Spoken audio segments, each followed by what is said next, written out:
minutes going that way, and then the person on the end is going to have to be real quick because they're going to turn around versus the other one who's trying to keep it fair. So the first question is,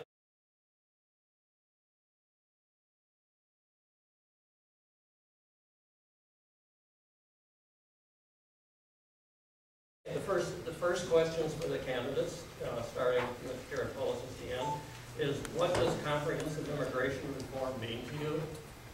And how did you or would you have voted on the DREAM Act? The DREAM Act is an act that will allow undocumented students to become citizens eventually, either by going to college or by serving in the military, if you're not familiar with that.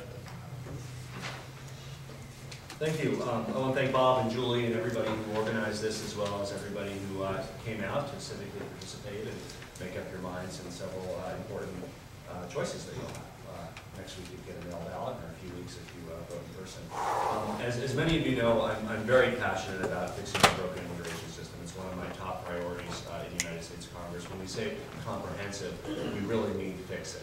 It means any one little piece doesn't fix it. You can do a wall, you can do employer checks, you can do the DREAM Act, you can do all these different things, and many of them are fine in their own right, but none of them actually solve the fact that we have 15 million people here who are working illegally.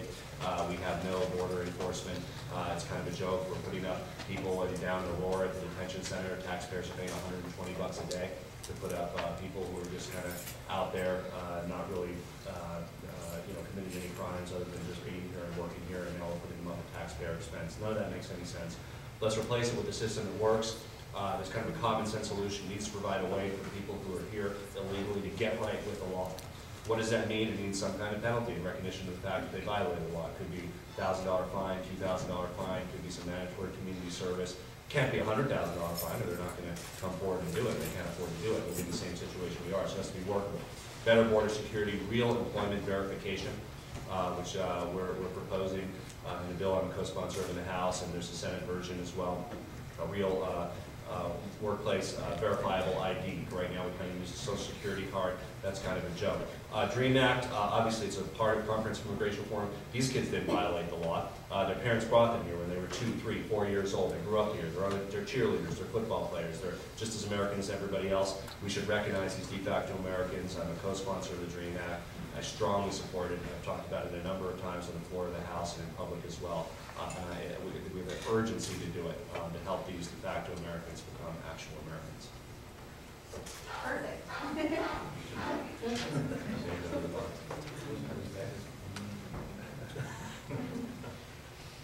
I would not have voted for the DREAM Act. We need comprehensive reform, not piecemeal legislation done for political purposes. Comprehensive immigration reforms means we establish border security. The federal government is failing in its duty to do this. It means we reform the drug laws to lessen the violence along the southern border. It means new quotas and regulations for legal immigration so that our immigration policy actually meets the needs of our present-day economy and foreign policy. It means recognition that America is somewhat responsible for all of the undocumented workers we have in this country. We let them in. We made them a part of our kind of shadow society. And now it's up to us to resolve the problem. I'm in favor of allowing green cards documentation for those people who are productive members of our society. I'm really not hung up on somebody paying a $1,000 penalty, because that is kind of meaningless in my opinion. But the key thing for me is that comprehensive immigration reform means that those people who get documentation do not automatically become citizens. They get in the back of the line and go through the entire citizenship process if they choose to do so. The reasons most immigrants come to this country are personal liberty and economic opportunity. The federal government, through its steady taking of our personal liberty and economic opportunity, is removing the need for immigration reform. When potential immigrants see this country has become like their own, they will have no reason to come here. Immigrants built this country. If we can restore America as a land of liberty and opportunity, immigrants will also contribute to our future success.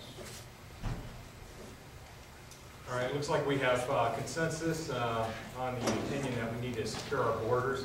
I argue for a rational immigration policy. There's two components to that. The first one is that we must screen the people coming into this country.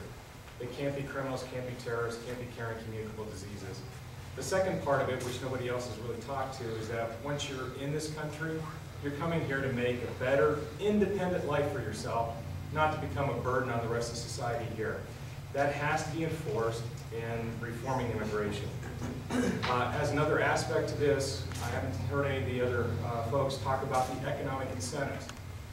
Today, because the cost to hire someone is much higher than what it should be because of the taxes and employment regulations involved, there's a huge economic incentive for employers to hire people under the table, and those are primarily illegal immigrants, and that's to the detriment of the immigrants as well as to society overall. We need to reduce the cost of employing people. That's going to help our economy overall. On the DREAM Act, my wife actually was here in this country. She came here as a 10-year-old child, minor child. Her mother came here as a single mom with 3 children. My wife was the oldest of the 3. Unfortunately, they came here illegally, but my mother-in-law, for whatever reason, let their visa expire, and so by the time I met my wife, she was a legal immigrant, technically. She had the same issues about going to school, but, of course, marrying me, she became legal, got a green card right away, but that didn't solve the problem for my mother-in-law or her 2 brothers. They had to go back to Japan, their country of origin, reapply for legal admission to the country. They did. They have since then, all of them have become U.S. citizens. We can solve the problem of the illegal immigrants that are here after we fix the immigration problems that we have. They haven't gone through the screening process. They have been told that if they become burdens on society, they're gone. They need to understand that those are the conditions under which they stay here.